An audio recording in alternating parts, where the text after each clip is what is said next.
What's up, guys? Barry Gaming here, back with some more Idle Heroes news, because today we are breaking down the Starlight Melody event, which is the main part that we are worried about, I feel like, as an average player, because if you're going for the more premium resources, you're going to realize you're going to have to get some dice here this week, and that's not usually something we want to do unless you have like a crazy amount of stored up universal crystal shards.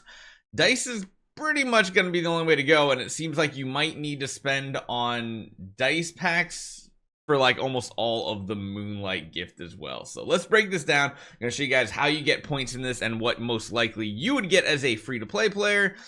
It's not really enough. Hopefully you guys enjoy this one. Let's jump right into it.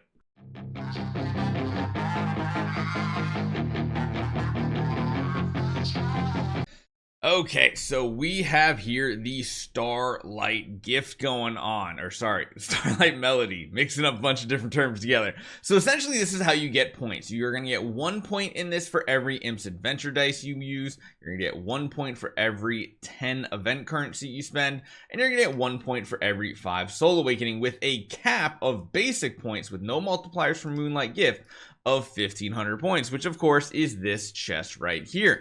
Now that's not great for even spenders in reality, because let's break this down. Typically free to play, you're going to get somewhere between 78 and 90 points from Imp's Adventure, because remember, this is based on the normal dice that you use, not the lucky dice. But going around the map, you are going to get more dice. 78 is the max you usually get by spending diamonds, gems, and then also doing the shelter mission. You can probably get lucky and get up to like 90 for something like that. As far as the event store goes, typically you're going to spend about 2,500 event currency, equaling 250 points. Maybe you have some universal crystal shards, and you're going for the 300 point star spawn cores, because remember, we do have them at 3,000. So like maybe you go for it. Most people are going to spend right around 2,500 though, probably a little more than that, but again, just kind of being generous. And then lastly, we have the Soul Awakening Gala, which is right here. If you're going for the 300 point mark, you're probably going to spend about 50 to 60 Soul Awakenings, which come to about 275 points. If you're going to go for the high point at 600, that's usually like 100 to 110. So probably on the high end, like, 550-ish points, somewhere in that ballpark right there. I think that math checked out. Yeah, it should check out for 300 to 600 points. So in total, you're still only coming for a range of 603 to like 940. Those are just my best guesses. The 603, pretty accurate on the low end. 940, I mean, you could be a little higher, but you're still coming up. Even if you do 600 points, you're going a little bit in extra with universal crystal shards, and you're doing the standard dice. You're not coming up to 1,500 points this week. You're still going to have to come up with somewhere between 500 and 600 more points to get to this coveted point in the Starlight Melody. And that's just for like the normal range here. Now, if you do want to get some multipliers, we'll talk about that a little bit later, because maybe going for like the $100 one here is not completely out of range. There you get a 2 times multiplier, and then you only need to come up with 750 points. That can get you one of this.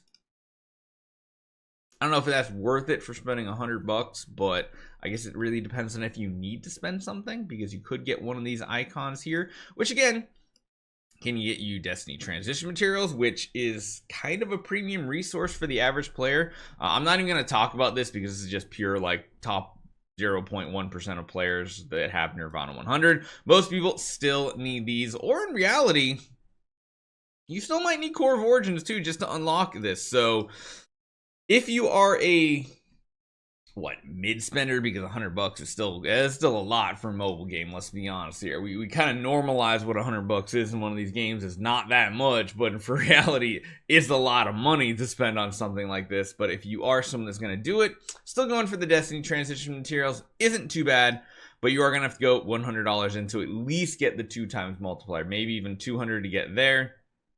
Like going for 400, that's like pure whale territory. Like, no denying that. Whale territory to get the 6 times, which again, if you want to spend it elsewhere, you're still going to be able to get quite a few of these resources here, because again, it's every 1,500.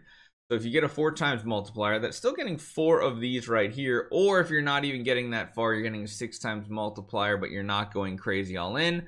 Again, I feel like if you're going in on the Moonlight gift, you're going to want to go for this item here. So yeah.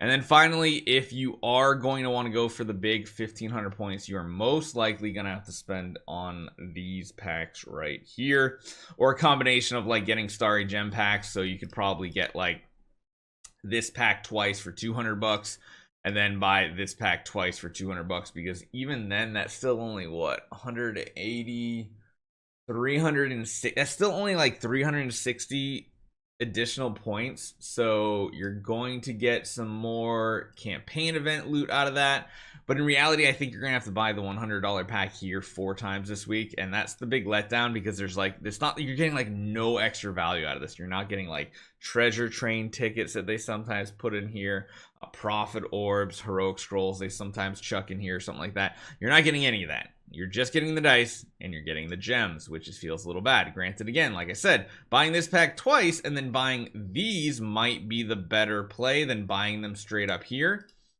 Because you could just buy like even more starry gems, and as you guys know, buying these packs technically is better deal than buying these, because you can use contract starry gems for them. So keep that in mind. That's going to be very important, especially this pack might be very good. Let me see if it tells how many times we can purchase it.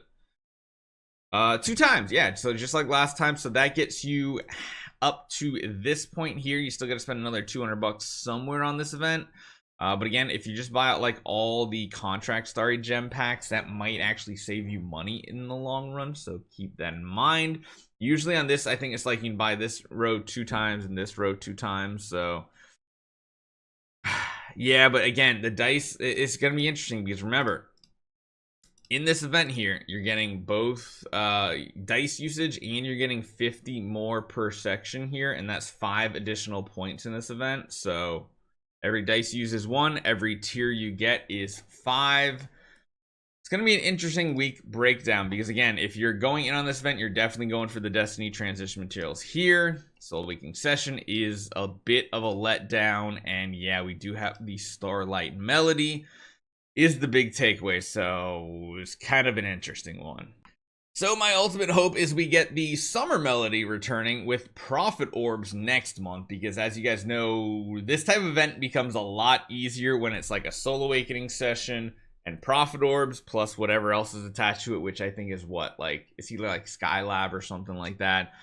Usually not too bad, because most of the time we're going for like 640 Prophet Orbs, and you get 1 point per orb, which ends up being a lot better than 1 point per Imp's Adventure dice by a long shot. So let me know what you guys think. I'll post my little breakdown down in the description as always. Let me know what you guys think. Again, this is definitely more of a spender week. There are some rewards to get as free to play if you've been saving up your contract starry gems, and sadly the Soul Awakening session is a bit of a B- stone, doesn't do much for your account. Hopefully you guys enjoy this one. Let me know what you guys think. Remember, for this Soul Awakening session, you only need to get to 200 points, so that's not too bad. You should still be going for 300 either way, and the Starlight Melody is interesting. See you guys next time.